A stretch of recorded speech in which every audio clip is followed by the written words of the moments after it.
Everyone in the city knew that crossing Lorenzo Simon was a death sentence. But disrespecting his fiancée, Francesca Rossi, was considered something far more terrifying. She didn't just end careers.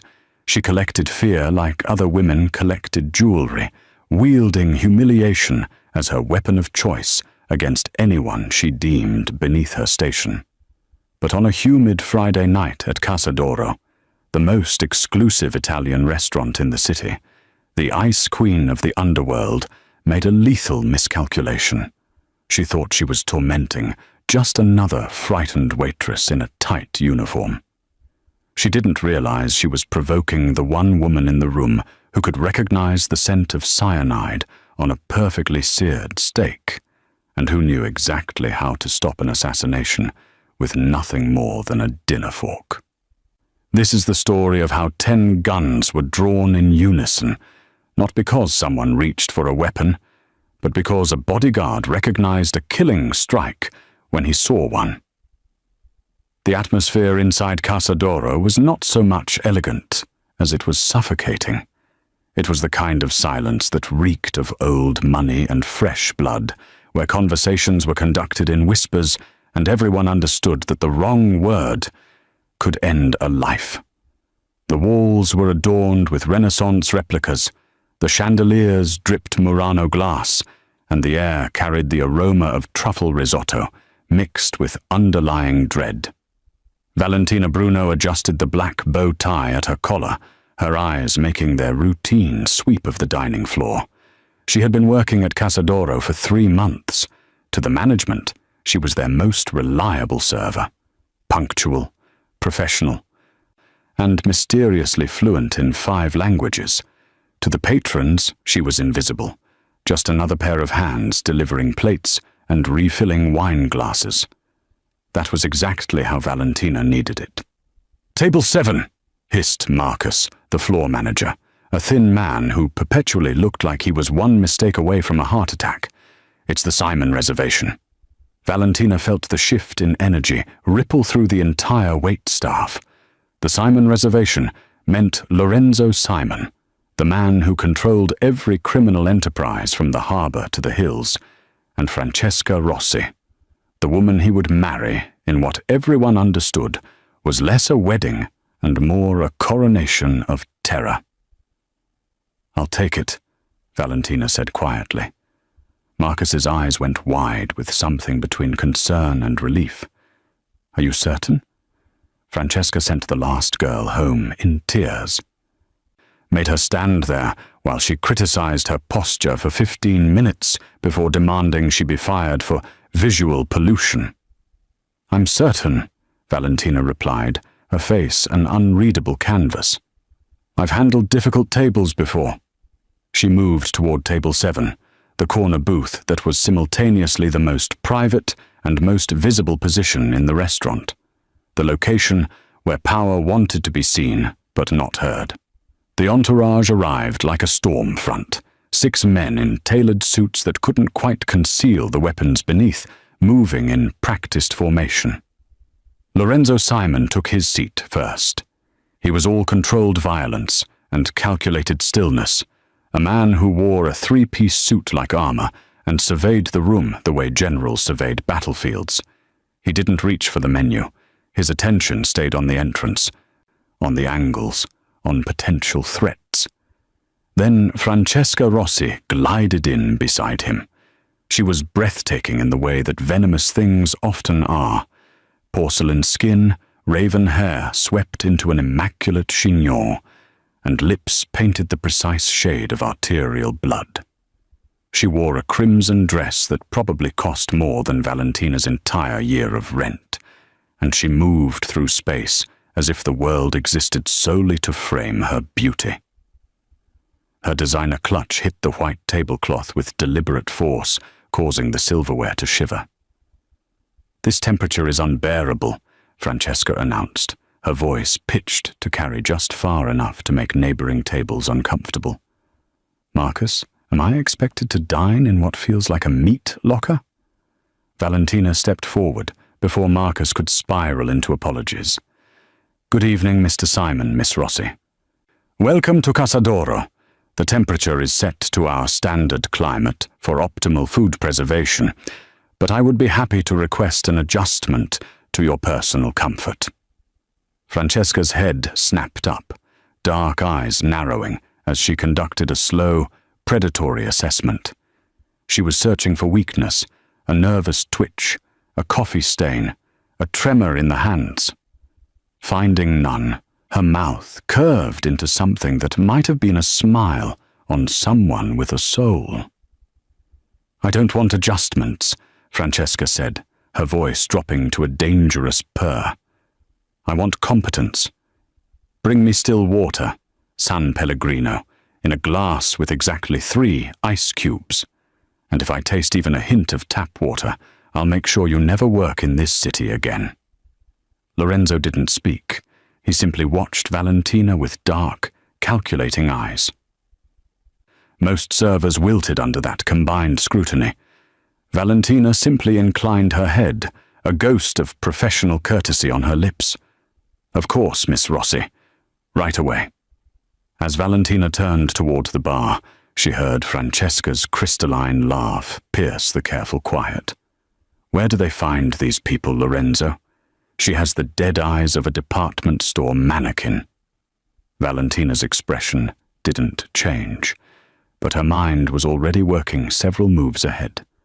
She knew who Francesca Rossi claimed to be, the daughter of the Rossi wine empire, educated in Switzerland, a woman of impeccable breeding who had somehow captured the city's most dangerous man. But Valentina also knew what others didn't. She had a gift for details, for the small inconsistencies that money couldn't quite erase. The faint scar on Francesca's right hand that matched a specific combat training injury, the way she held her fork with her left hand, despite claiming to be right-dominant in every society photo, the micro-expression that flickered across her face whenever Lorenzo mentioned his business rivals. Not concern, but calculation. Tonight wasn't just about serving dinner. Tonight was about watching, waiting, and survival.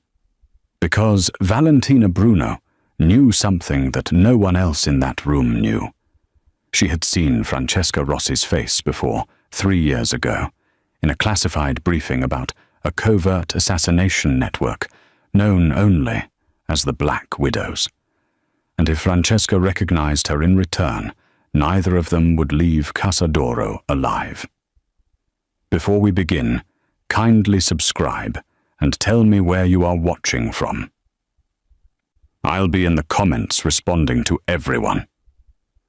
The steak arrived on a hand-painted Limoges plate, the meat glistening under the chandelier light like a promise of violence. Francesca's manicured fingers reached for her knife, but then she paused, her crimson lips curling into something cruel. "You," she said, snapping her fingers at Valentina. "Come here." Valentina approached with measured steps, her face a mask of professional neutrality.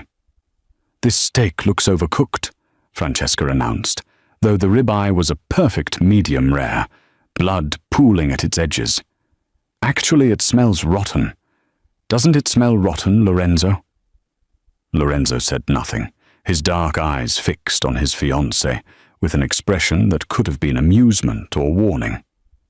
"I think," Francesca continued, her voice rising just enough to draw attention from nearby tables, "that our waitress here should taste it first.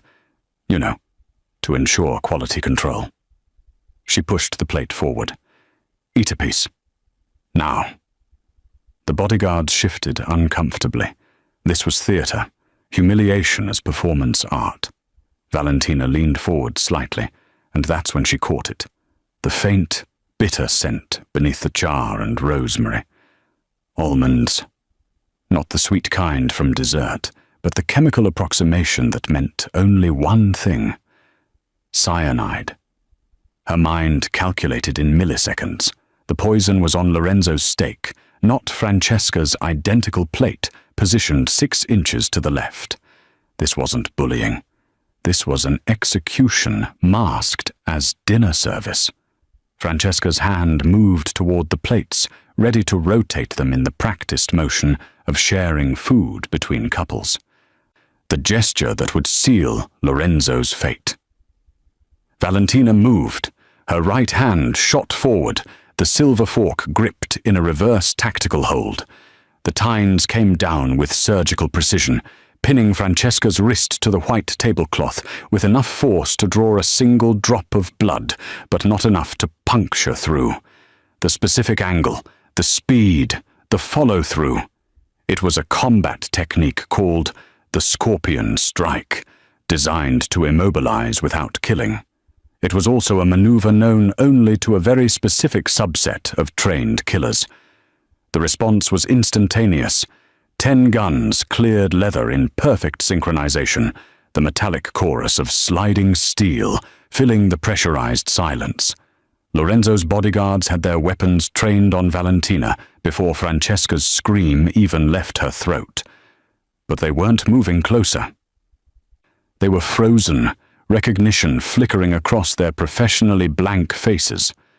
Lorenzo raised one hand slightly, a gesture that said, "Wait."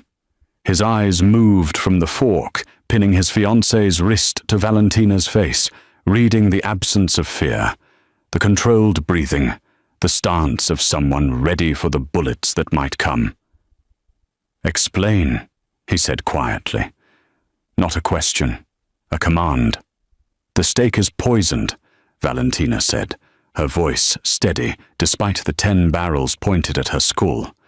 "Cyanide compound, likely potassium or sodium variant.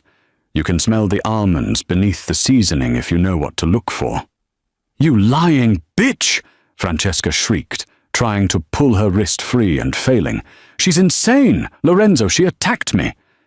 "Then eat it," Valentina said calmly, her eyes never leaving Lorenzo's.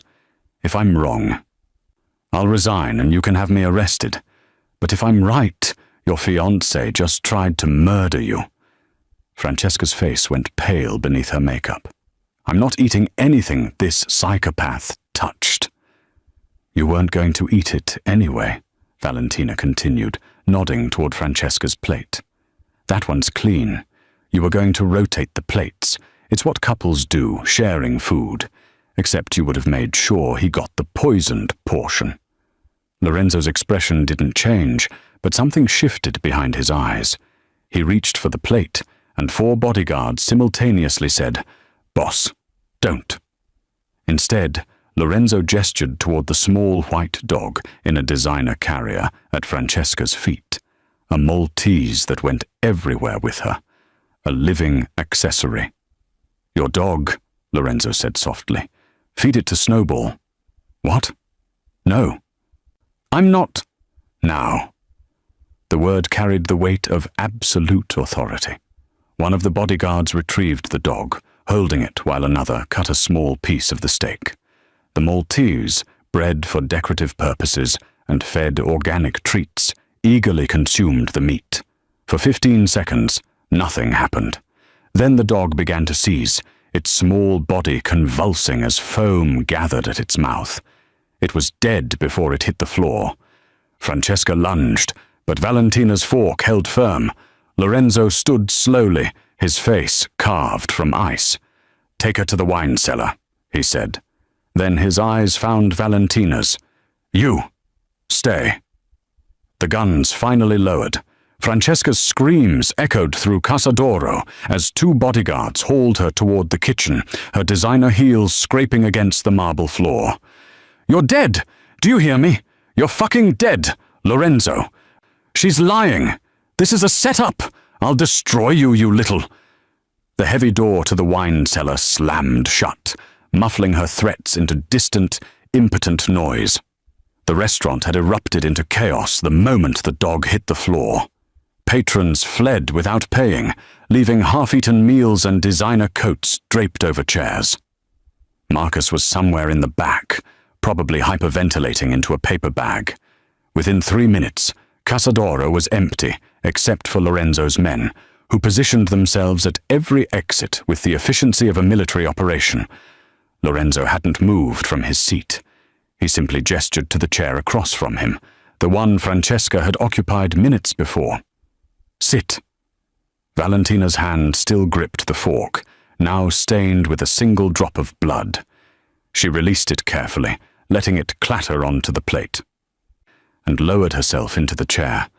Her heart was pounding, but years of training kept her breathing steady, her expression neutral. Lorenzo poured 2 glasses of wine from the bottle that had already been opened and tested.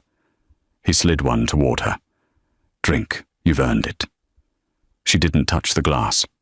"Smart," Lorenzo said, a ghost of amusement flickering across his face. He took a sip from his own glass, then switched them, drinking from hers. "Now it's safe. Drink." Valentina took the glass but didn't raise it to her lips. "I should leave. I've already caused enough disruption." "Disruption?" Lorenzo leaned back, his dark eyes studying her the way a jeweler examines a diamond for flaws.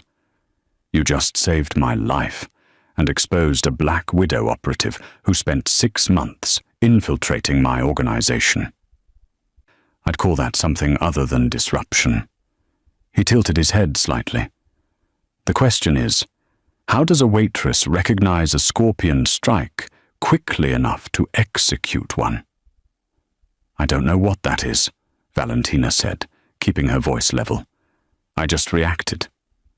"You reacted," Lorenzo repeated slowly, as if tasting the lie. "With a combat technique taught exclusively to covert assassination units in 3 countries, Russia, Israel, and one very specific cartel training facility in Medellin." He folded his hands on the table. "Waitresses don't hold forks with a reverse tactical grip. So I'll ask you once, and I suggest you answer honestly. Who are you?" Valentina met his gaze, calculating her options. Running was impossible with armed men at every exit. Fighting would get her killed. Lying might buy her time. But this man hadn't built an empire by being fooled by pretty faces and convenient stories. "My name is Valentina Bruno," she said carefully. "I've been working here for 3 months. Everything on my employment application is accurate. Except the part where you're a trained killer." Lorenzo reached across the table before she could pull back, his fingers closing around her right wrist. He turned her hand, palm up, exposing the calluses along the edge of her palm and the base of her fingers. "These aren't from carrying plates. These are from weapons training. Specifically handguns and combat knives." His thumb traced a thin scar along her inner forearm. "And this is from a knife defense drill that went wrong. Am I getting warmer?" Valentina tried to pull her hand back, but his grip was iron. "Then there's this," Lorenzo continued, pushing up her sleeve to reveal the edge of a tattoo, partially covered by makeup. 3 interlocking circles with a crown at the center. His expression hardened. "That's the mark of the Tres Coronas cartel, the ones who train child soldiers to be weapons." He released her wrist. "So let me rephrase my question. What is the daughter of Miguel Bruno doing serving tables in my city, and how long have you been planning to kill me?" The air in the room seemed to crystallize. Valentina's mind raced through scenarios, denials, partial truths, complete confessions. But Lorenzo's eyes told her that he already knew enough to have her killed on principle. The only card she had left was the truth, or at least enough of it to keep breathing. "I'm not here to kill you," she said quietly. "I'm here to hide from the people who want to kill me." Lorenzo poured himself another glass of wine. "Then I suggest you start talking, Miss Bruno, and make it convincing. If you're listening right now, help me prove someone wrong. My wife said I wouldn't even reach 2,000 subscribers, but I believe stories like this deserve to be heard. Help me show her that these tales matter. Please subscribe now. Thank you." One of Lorenzo's men approached the table with the silent efficiency of a shadow, leaning down to whisper in his boss's ear. Lorenzo's jaw tightened almost imperceptibly, the only sign that the information displeased him. He dismissed the guard with a subtle nod and turned his attention back to Valentina. "It seems," Lorenzo said, his voice carrying the kind of cold fury that preceded bloodshed, "that my evening is full of revelations." He stood, buttoning his suit jacket. "Come with me." It wasn't a request. Valentina followed him through the kitchen, past terrified line cooks who pretended to be invisible, and down a narrow staircase that led to the wine cellar. The temperature dropped 10 degrees, and the air smelled of oak barrels and old stone. Francesca was zip-tied to a chair in the center of the room, her perfect makeup now streaked with tears and rage. 2 guards flanked her, weapons holstered, but ready. Lorenzo ignored his former fiancée entirely. Instead, he moved to a laptop open on a makeshift desk, a wine barrel covered with a black cloth. The screen displayed a series of photographs and documents. 20 minutes ago, Lorenzo began, his eyes scanning the information.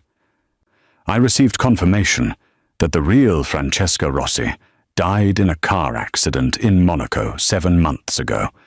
Single vehicle collision on a mountain road. The body was burned beyond recognition, identified only by dental records." He turned the laptop so Valentina could see. Dental records that were submitted by a private clinic that, coincidentally, no longer exists.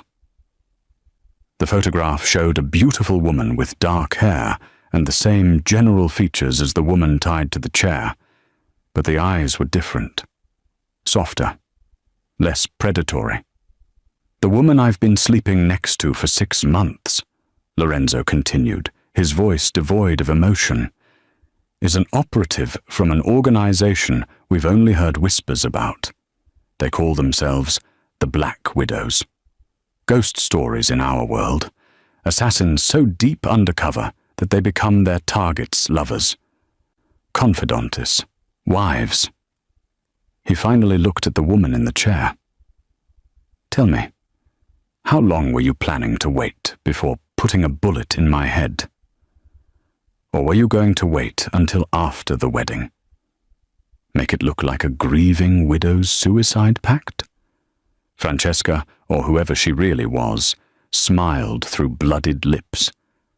"You were already dead, Lorenzo. You just didn't know it yet." "Who hired you?" Lorenzo demanded. "Does it matter? You have enemies in every direction. Take your pick." Lorenzo pulled his weapon with practiced ease, pressing the barrel against her forehead. For 3 seconds, nobody breathed. Then he lowered the gun and holstered it.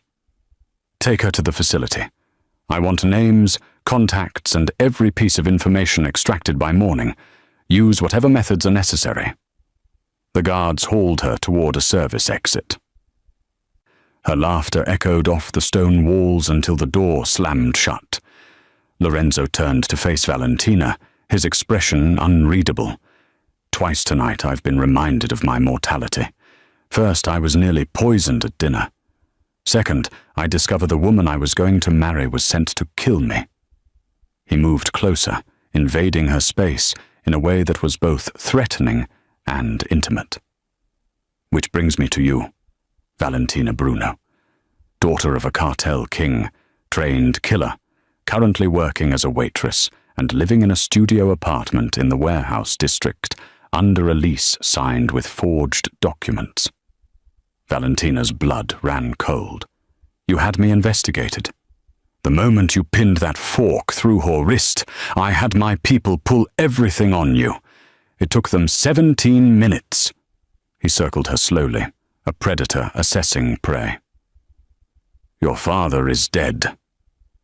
Killed by his own lieutenants 3 years ago. You disappeared the same night, after allegedly refusing to execute a family that owed money. Very noble, also very stupid, considering those same lieutenants have had a bounty on your head ever since." "I don't want trouble," Valentina said quietly. "I just want to be left alone." "You stopped being alone the moment you saved my life. Lorenzo stopped in front of her, close enough that she could smell his cologne mixed with gunpowder residue. "I have a problem, Valentina. Someone wants me dead badly enough to plant a trained operative in my bed for 6 months. That level of patience, that kind of resource investment, means there are more coming, and clearly I can't trust my own instincts anymore." He extended his hand, palm up, a gesture that was somehow more dangerous than pointing a gun. "So here's my offer. You work for me. You become my eyes, my early warning system. You identify threats before they get close enough to poison my food or share my pillow. In exchange, I protect you from your past. New identity, new life, and enough resources that the Tres Coronas cartel becomes a problem I solve for you, not something you run from." Valentina stared at his outstretched hand. "And if I refuse?" Lorenzo's smile was cold. "Then you walk out that door, and I give you a 10-minute head start before I sell your location to the highest bidder. Self-preservation, you understand." She looked at his hand, then at his eyes, searching for deception and finding only brutal honesty. Valentina reached out and shook his hand. "I want it in writing." "Already being drafted," Lorenzo replied. "Welcome to the family, Miss Bruno."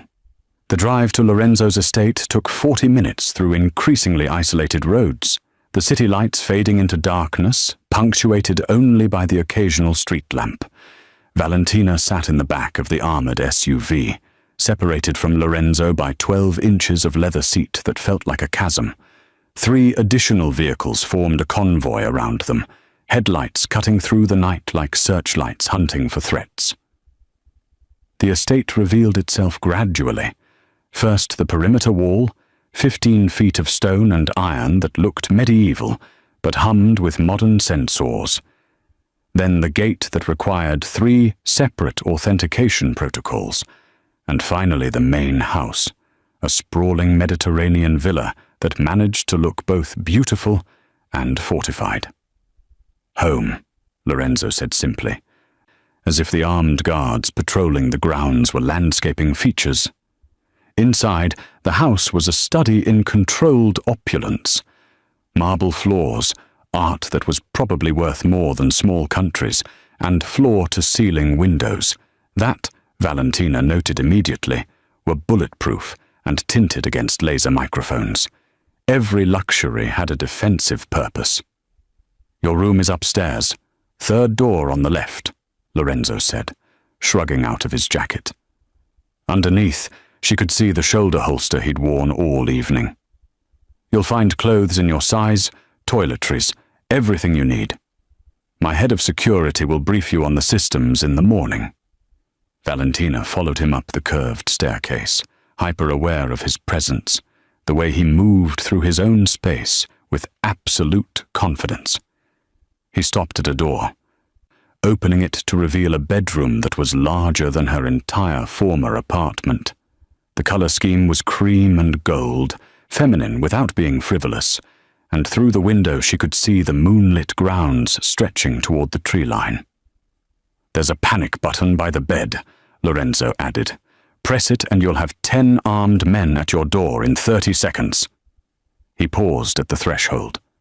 "You're safe here, Valentina. Get some rest." He turned to leave, but she caught his wrist, her fingers closing around expensive watch and warm skin. "I need to check the perimeter." Lorenzo raised an eyebrow. "My security team does sweeps every 2 hours." "With respect to your team," Valentina said, releasing him. "Someone got close enough to your inner circle to sleep in your bed for 6 months. I'd like to verify the defenses myself." Something flickered in his eyes. Respect, maybe, or intrigue. "Give me 5 minutes to change. I'll take you myself." When he returned, Valentina had already stripped out of her waitress uniform and into clothes she'd found in the closet. Black tactical pants that fit perfectly, a dark grey shirt, and boots that were broken in just enough to be comfortable. She'd pulled her hair into a severe ponytail and scrubbed off the minimal makeup she'd worn for work. Lorenzo stopped in the doorway, and for the first time that evening, his carefully controlled expression slipped.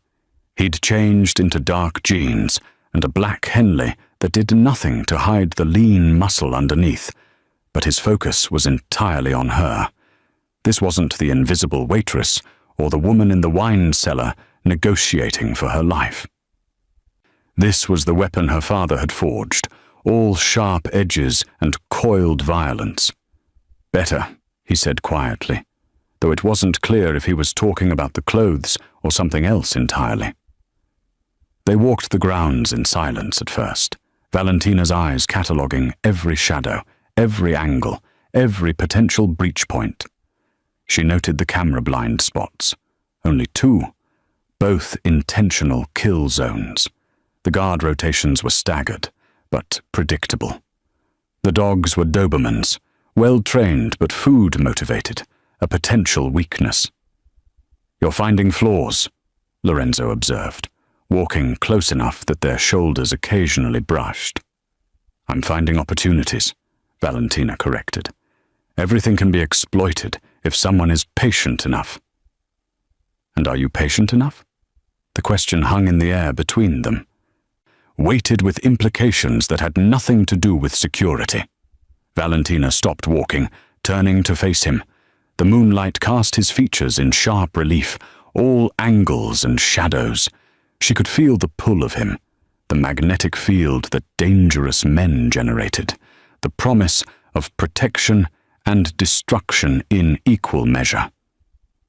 "I can't stay here," she said suddenly, the words escaping before she could stop them. I'm not built for safe houses and protection details. I survive by moving, by staying invisible." "You were invisible for 3 years," Lorenzo countered, stepping closer. "How did that work out? You're still looking over your shoulder, still one recognition away from a bullet." His hand came up, fingers ghosting along her jawline. "Or you could stop running and start fighting from a position of strength." Every instinct Valentina had screamed at her to pull away, to run, to disappear into the night the way she'd done 100 times before. But a different voice, quieter but insistent, whispered that she was tired. Tired of hiding. Tired of being alone. Tired of being nothing but a ghost haunting the margins of her own life. "I don't know how to do this," she admitted. Lorenzo's thumb traced her lower lip. "Then learn." The air between them crackled with electricity, and Valentina realized with sudden clarity that the most dangerous thing in this estate wasn't the armed guards, or the security systems, or even the enemies plotting beyond the walls. It was the man standing inches away, offering her everything she'd convinced herself she could never have. The attack came 3 days later, on a Tuesday morning that had started unremarkably with coffee and intelligence briefings. Lorenzo had a meeting with his accountants in the financial district, routine business that required his physical presence for signatures that couldn't be digitized. Valentina had argued against the trip, citing the exposed route and predictable timing, but Lorenzo had overruled her. "We can't let them turn us into prisoners," he'd said, straightening his tie in the mirror. "Fear is a currency I refuse to spend." Now, as the convoy moved through the industrial district, where warehouses gave way to shipping containers stacked like steel dominoes, Valentina was regretting that she hadn't argued harder. She sat in the back seat beside Lorenzo, her eyes constantly scanning the environment. The lead vehicle was 50 yards ahead, the follow car matching their distance behind. Standard protective formation, textbook execution, which was exactly what made her nervous. Predictability was death. The explosion came from beneath the lead vehicle, a shaped charge that lifted the SUV 3 feet into the air before it crashed down in a twisted wreck of metal and flame. Their driver slammed the brakes, training overriding instinct, which was exactly what the ambush had anticipated.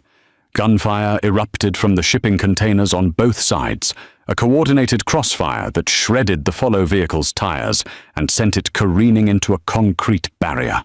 Armor-piercing rounds sparked off their own SUV's reinforced body, spiderwebbing the bulletproof windows. "Get down!" the driver shouted, reaching for his weapon. Valentina was already moving. She lunged forward between the seats, grabbed the driver by his tactical vest, and physically hauled him into the back beside Lorenzo. "I'm driving!" "What the—" She didn't wait for permission. Sliding into the driver's seat, she slammed the vehicle into reverse, the engine roaring as she accelerated backward at 60 miles per hour. The shooters adjusted their aim, but they'd positioned themselves for a static target, not a vehicle moving in retreat at highway speeds. "Seat belts!" Valentina snapped, her eyes flicking between the rearview mirror and the side mirrors, processing angles and obstacles with the calculating precision of a machine. A panel van screeched out from behind a container, trying to block their escape route. Valentina spun the wheel hard, executing a reverse J-turn that pivoted them 180 degrees. The tires screamed, physics and momentum fighting each other, until she punched the accelerator and rocketed forward, clipping the van's front quarter panel and sending it spinning. "Left side!" Lorenzo called out, and she saw the motorcycle emerging from cover, the rider raising an automatic weapon. Valentina jerked the wheel right, then immediately left, the SUV's weight and momentum turning it into a 3-ton weapon. The motorcycle tried to compensate, but misjudged the timing. The SUV's armored bumper caught the bike's rear wheel, sending rider and machine tumbling across the asphalt in a spray of sparks and screaming metal. More gunfire peppered their vehicle, and Valentina heard the distinct sound of a round penetrating the armor, a lucky shot or a higher caliber weapon. Lorenzo grunted, a sound that made her blood freeze. "I'm fine," he said immediately, pressure in his voice. "Keep driving." She pushed the SUV to its limits, weaving through the industrial maze with the kind of aggressive precision that only came from training in places where mistakes meant death. Behind them, the sounds of pursuit faded as they put distance between themselves and the kill zone. Valentina didn't slow down until they'd reached the financial district, where witnesses and cameras made further attacks unlikely. She pulled into the underground garage of a building Lorenzo owned, the heavy security gate closing behind them like a steel curtain. Only then did she turn to assess the damage. Lorenzo was pressed against the door, his left hand clamped over his right shoulder, where blood seeped between his fingers. His face was pale but composed, though sweat beaded at his temples. "You're shot," Valentina said, already moving into the back seat, her hands gentle but efficient as she pulled his jacket aside. "Grazed," Lorenzo corrected, though the amount of blood suggested otherwise. "Feels like it caught the muscle." The driver was already on his phone, calling for their medical team, but Valentina wasn't waiting. She stripped off her own shirt, revealing a black sports bra and the extensive scarring across her ribs that told stories she'd never shared. She used the fabric as a compress, applying direct pressure to the wound. Lorenzo hissed through his teeth but didn't pull away. His eyes were on her face, studying her with an intensity that had nothing to do with pain. "Where did you learn to drive like that?" he asked. His voice strained but curious. "Medellin," Valentina said simply, checking the wound's depth. The bullet had carved a furrow through the meat of his shoulder, but hadn't hit bone or major vessels. Painful, but survivable. "They taught us that cars were weapons before they taught us to shoot." "Remind me to give you a raise," Lorenzo said, then laughed, which made him wince. "Jesus, that hurts." "Don't talk," Valentina ordered, her fingers steady, despite the adrenaline still coursing through her system. "And don't you dare pass out on me." His hand came up, covering hers where it pressed against his shoulder, blood making their skin slick. "Wouldn't dream of it." The interrogation of the captured assassin from the convoy attack had yielded exactly one useful piece of information before he'd bitten down on the cyanide capsule embedded in his molar. A name. Konstantin Volkov. A fixer who operated in the shadows between legitimate business and the underworld, the kind of man who could arrange anything from forged passports to contract killings, provided the price was right. Valentina sat in Lorenzo's study, her laptop open, navigating through encrypted chat rooms and dark web forums that most people didn't know existed. Her fingers flew across the keyboard with the practiced efficiency of someone who'd spent years operating in digital shadows. Lorenzo stood behind her, his right arm in a sling, watching the screen over her shoulder. The proximity was distracting, his body heat radiating against her back, but she forced herself to focus. "There," she said, highlighting a thread. Volkov uses a courier service that operates out of the Port District. They move packages for people who don't want questions asked. She pulled up shipping manifests, cross-referencing dates and container numbers. 3 days ago, someone paid for expedited transport to an abandoned shipyard on the east side. Former smuggling operation that got shut down 2 years ago. "That's a lot of deduction from shipping records," Lorenzo observed. "It's not just the records." Valentina switched windows, revealing surveillance footage she'd obtained through methods she didn't plan to explain. "I reached out to an old contact, someone who owes me a favor. He's been watching Volkov's network since the attack. This morning, a woman matching Francesca's description was spotted entering the shipyard. She zoomed in on a grainy image, dark hair, similar build, moving with predatory grace. It's her." Lorenzo's good hand came down on the desk, his jaw tight. "Then we move tonight. I'll have a tactical team assembled within the hour." "No." Valentina closed the laptop, turning to face him. "A tactical team means noise, witnesses, and time for her to slip away. This needs to be surgical. 2 people, in and out, before she knows we're there." "2 people," Lorenzo repeated, his eyes narrowing. "You mean you?" "I mean us," Valentina corrected. "I need someone watching my back, and your men don't know how Black Widows operate. They'll follow protocol, and protocol will get them killed." Lorenzo's expression darkened. "I'm not letting you walk into a trap alone." "You have a bullet wound that's 4 days old," Valentina pointed out, gesturing to his sling. "You're a liability." "The bullet grazed me," Lorenzo said, his voice dropping to something dangerous. "And I've fought with worse. You're not going without me, Valentina. That's not negotiable." They stared at each other. 2 immovable forces locked in a silent battle of wills. Finally, Valentina stood, closing the distance between them until they were inches apart. "If you come," she said quietly, "you follow my lead. No ego, no heroics, no making decisions based on emotion. Francesca got into your head once already. I need to know you can put a bullet in her if necessary." Lorenzo's hand came up, cupping her face with surprising gentleness. "I stopped feeling anything for her the moment that dog started seizing. What I feel now is practical. She's a threat that needs to be eliminated, and I want to be there when it happens." Valentina searched his eyes for hesitation or doubt and found only cold certainty. She nodded once. "We leave at midnight. The shipyard is industrial, lots of cover but also lots of exposure. We'll need suppressed weapons, night vision, and a clean exit strategy." "Already thinking 3 moves ahead," Lorenzo said, something like admiration in his voice. "My kind of woman." The words hung in the air between them, weighted with implications neither was ready to address. Valentina stepped back, breaking the moment. "Get some rest," she said, "and have your doctor clear you for the operation." "I'm not dragging your unconscious body out of a firefight," Lorenzo caught her wrist as she turned to leave, pulling her back with enough force that she collided with his chest. His good arm wrapped around her waist, holding her against him, and for a moment they simply breathed the same air.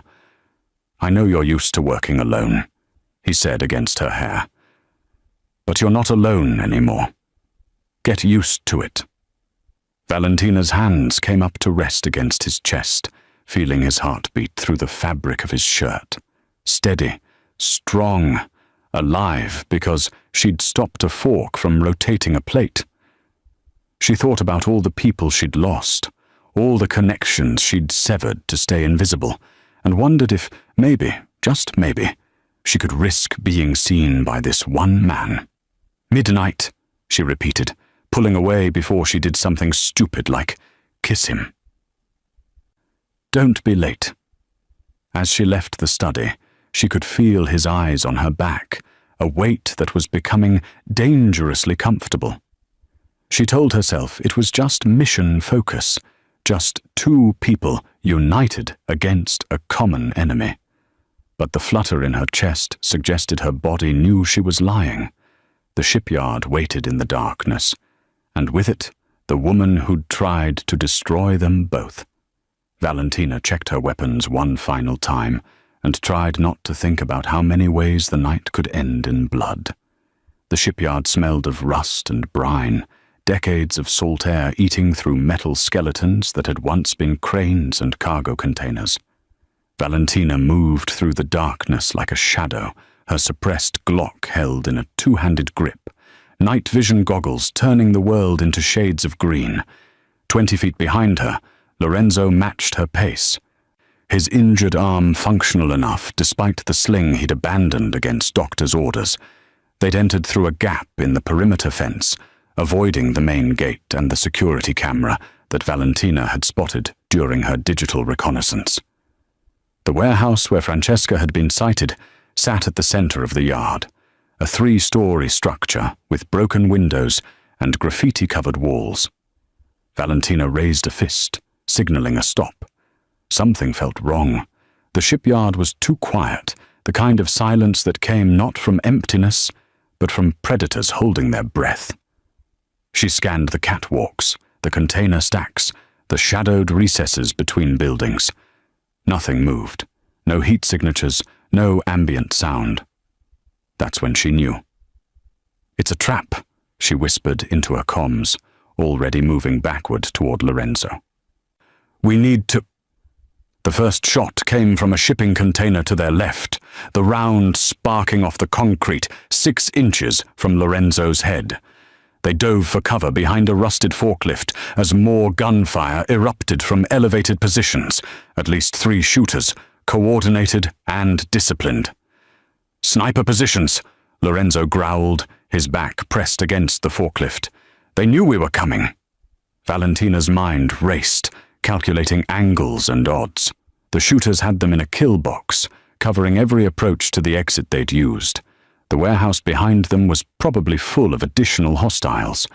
They were pinned, outgunned, and exactly where Francesca wanted them.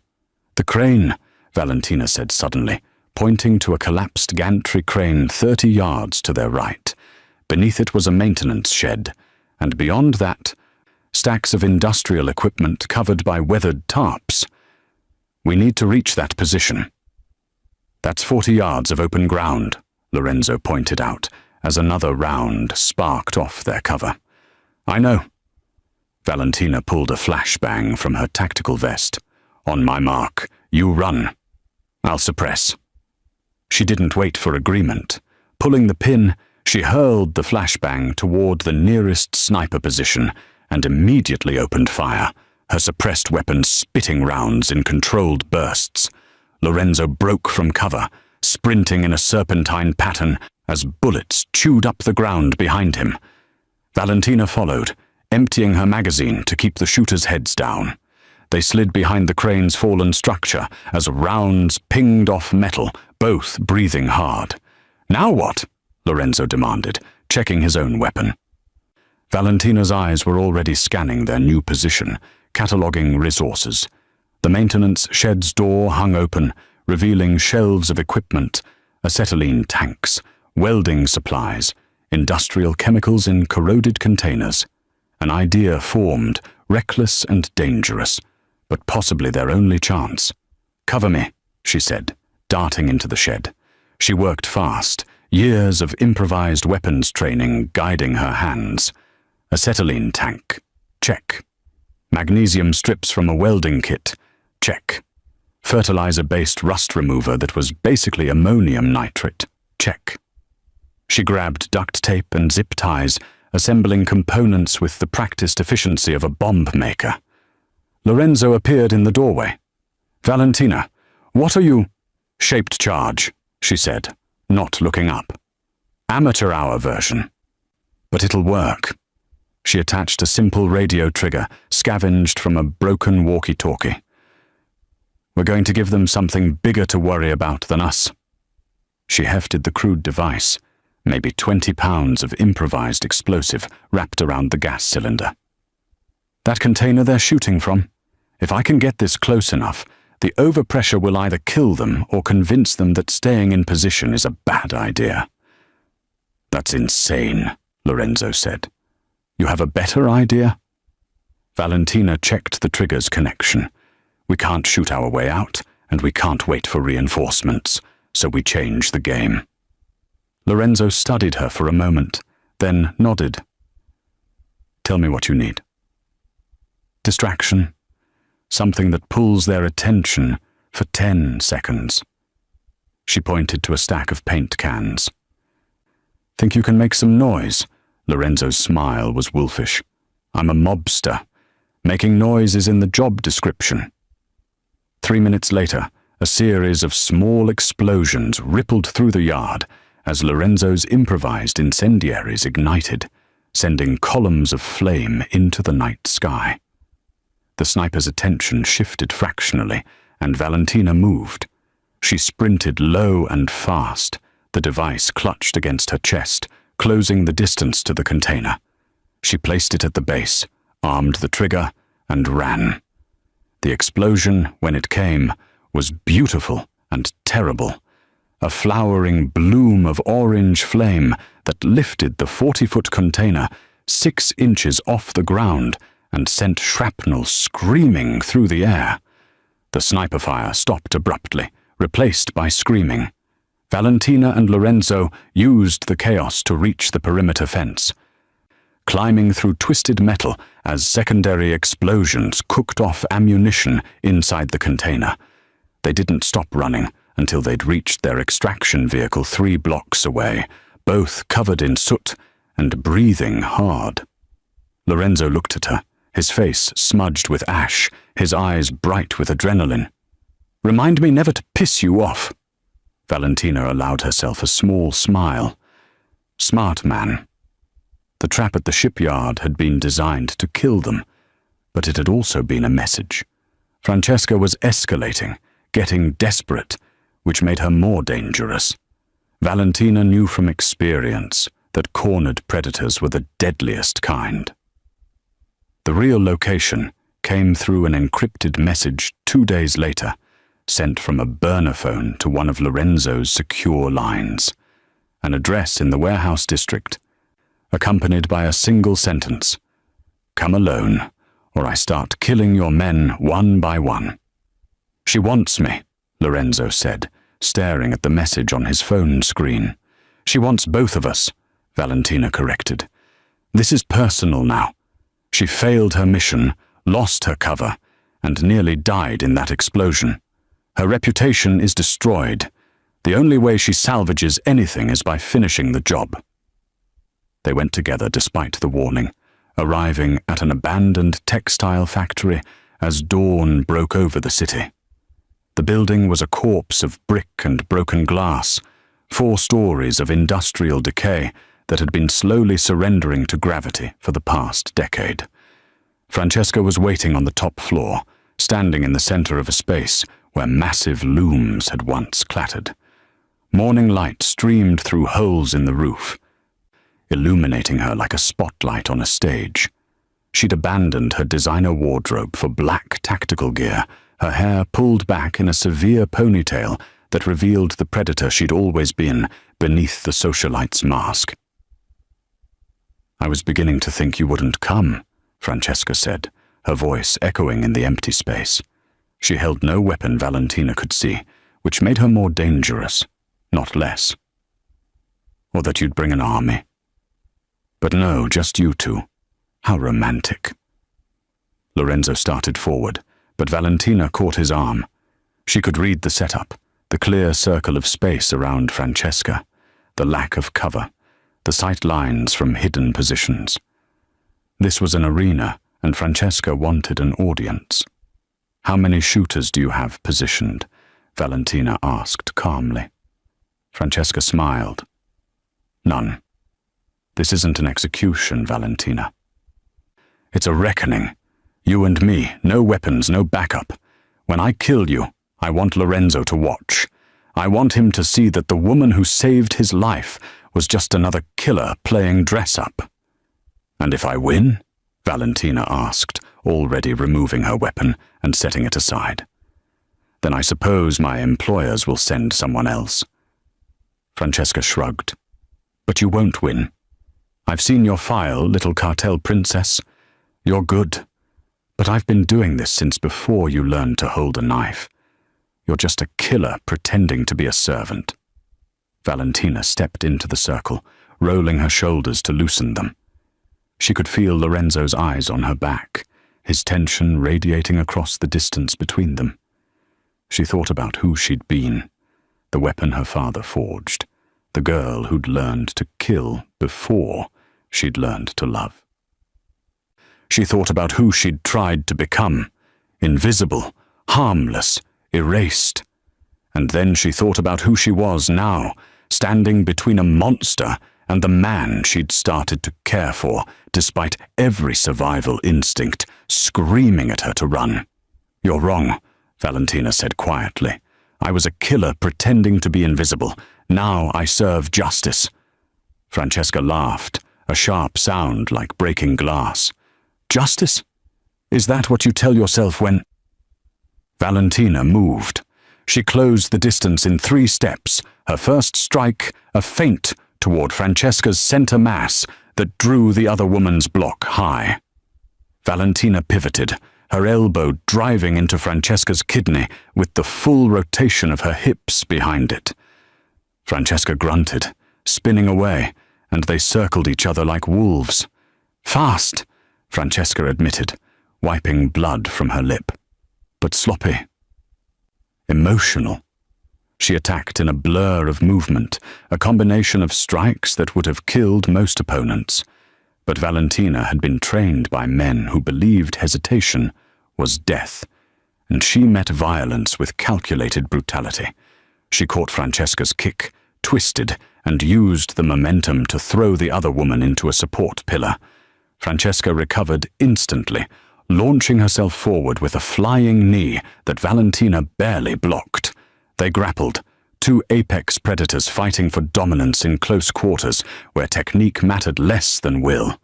Francesca was strong, skilled, and utterly ruthless, but Valentina had something the Black Widow didn't. She had a reason to survive that went beyond completing a contract. Valentina broke the grapple with a headbutt that would have shattered a normal person's nose, then swept Francesca's legs. The Black Widow hit the concrete hard, and Valentina was on her instantly, knees pinning shoulders, hands closing around her throat. "You were sent to kill a man who didn't deserve it," Valentina said, her voice steady despite the blood running from her split lip. "You played with people's lives like they were toys. You murdered an innocent woman and wore her face." Francesca struggled, her face turning red, but Valentina's grip was iron. "I'm not pretending to be anything," Valentina continued. "I know exactly what I am. And right now, I'm the thing standing between you and him." She applied pressure until Francesca's eyes rolled back and her body went limp, unconscious, not dead, though the urge to finish it burned in Valentina's chest. She stood, breathing hard, and turned to Lorenzo. "Call your cleanup crew and find out who hired her. This doesn't end until we cut off the head." Lorenzo crossed the distance between them, his hands framing her face, checking her injuries with gentle fingers. "You could have killed her." "I know," Valentina said, "but I'm trying to be better than what I was." He kissed her then, fierce and claiming, tasting like blood and promises. When they broke apart, Francesca was being zip-tied by Lorenzo's men who'd been waiting outside. "Justice," Valentina had said. Maybe she could learn to believe it. The interrogation of Francesca took 72 hours and yielded the names of 3 rival families, 2 corrupt politicians, and 1 international crime syndicate that had pooled resources to eliminate Lorenzo Simon. Within a week, Lorenzo's retaliation was swift and absolute. The kind of message that echoed through the underworld like a gunshot in a cathedral: cross him, and the consequences would be biblical. Valentina watched it unfold from the estate, coordinating intelligence and identifying targets with the cold efficiency of someone who understood that mercy in their world was just another word for weakness. But as Lorenzo's empire stabilized and the threat level decreased from critical to merely dangerous, she felt the familiar itch returning, the urge to disappear. She packed her bag on a Thursday morning while Lorenzo was in the city handling the legal aftermath, payoffs and paperwork that would ensure no investigations reached too close to the truth. She moved through the bedroom that had become hers, taking only what she'd brought, leaving behind the expensive clothes and the life she'd briefly imagined might be possible. Her hand was on the doorknob when Lorenzo's voice stopped her. "Going somewhere?" She turned to find him leaning against the doorframe, still in his suit from the morning meetings, his expression unreadable. The sling was gone, his shoulder healed enough for full mobility, and he looked every inch the dangerous man who'd just dismantled a conspiracy through strategic violence and political maneuvering. "My debt is paid," Valentina said quietly. "You're safe now. The threat is neutralized. Our agreement was protection in exchange for service, and I've fulfilled my end." Lorenzo pushed off the doorframe, moving into the room with predatory grace. "Our agreement was that you work for me. I don't recall putting an expiration date on that contract." "Lorenzo, you're running again," he interrupted, closing the distance between them. "That's what you do when things get complicated, when people get too close. You disappear and convince yourself it's survival." Valentina's jaw tightened. "It is survival. People around me die, Lorenzo. Everyone I've ever cared about ends up dead or worse. I won't do that to you." "You already saved my life twice," Lorenzo countered. "You've bled for me, killed for me, stood between me and an assassin when you could have just walked away. So forgive me if I don't buy the martyr routine." He reached into his jacket pocket and pulled out a folded document, extending it toward her. "I had my lawyers draw this up. A new contract, if you will. Legal, binding, and significantly more comprehensive than our previous arrangement." Valentina took it, unfolding the pages with cautious fingers. Her eyes scanned the text, widening as she read. It wasn't an employment contract. It was a partnership agreement, full legal authority over half his legitimate businesses, her name on deeds and bank accounts, protections and provisions that went far beyond employee benefits. At the bottom, in a separate clause, were the words, "with option for permanent personal merger, pending mutual agreement." "Marriage," she said, her voice barely above a whisper. "You're asking me to marry you with a legal document?" "I'm a pragmatist," Lorenzo said, something almost vulnerable flickering in his dark eyes. "And I know you well enough to understand that pretty words and romantic gestures would just make you bolt faster. So I'm offering you what I know you understand: power, protection, partnership. an equal stake in everything I've built." He stepped closer, his hands coming up to frame her face. "You said you serve justice now. Serve it with me. Stop running from the life you deserve, because you're afraid of being happy." Valentina's hands trembled slightly, the document crinkling. "What if I'm not good at this? At being someone's partner, at staying in one place?" "Then we'll figure it out together," Lorenzo said simply. "That's what partners do." She looked at him, really looked at him, and saw not the mob boss or the dangerous man, but someone who'd seen every dark corner of her soul and chosen to stand beside her anyway. Someone who offered her not redemption, but acceptance. "I'll need a lawyer to review this," she said. A small smile tugging at her lips. Lorenzo's answering grin was triumphant. "I'd expect nothing less." 2 weeks later, they sat at table 7 in Casa d'Oro. The restaurant had reopened with enhanced security, and a new manager, after Marcus had retired to Florida, with a generous severance package. Valentina wore a black dress that probably cost more than 3 months of her former waitress salary, her hair loose around her shoulders, a diamond on her left hand that caught the light from the Murano chandelier. Lorenzo raised his wine glass across the table. "To new beginnings." Valentina touched her glass to his, the crystal singing. Around them, the restaurant hummed with the conversations of people who didn't know that the elegant couple in the corner booth had recently dismantled an international assassination plot with bullets and improvised explosives. A young waitress approached nervously, clearly new, and stumbled over her introduction. Valentina caught her eye and smiled, a genuine expression that transformed her face from beautiful to radiant. "Take your time," Valentina said kindly. "We're not in a hurry." The girl relaxed visibly and took their order with growing confidence. After she left, Lorenzo reached across the table, lacing his fingers through Valentina's. "How does it feel?" he asked. "Being on this side of the table?" Valentina looked around the restaurant, at the life she'd fought to protect, and the future she'd stopped running from. She thought about the fork that had changed everything, the violence that had revealed her truth, and the man who'd offered her not escape, but home. "Like I finally stopped pretending," she said. Lorenzo lifted her hand to his lips, pressing a kiss to her knuckles, to the calluses that told stories of survival, and the ring that promised tomorrow. "Good," he said, "because I have plans for us, partner. And they're going to require both of our particular skill sets." Valentina's smile turned dangerous, the weapon and the woman finding perfect balance. "I'm listening." Outside Casa d'Oro, the city continued its endless dance of light and shadow.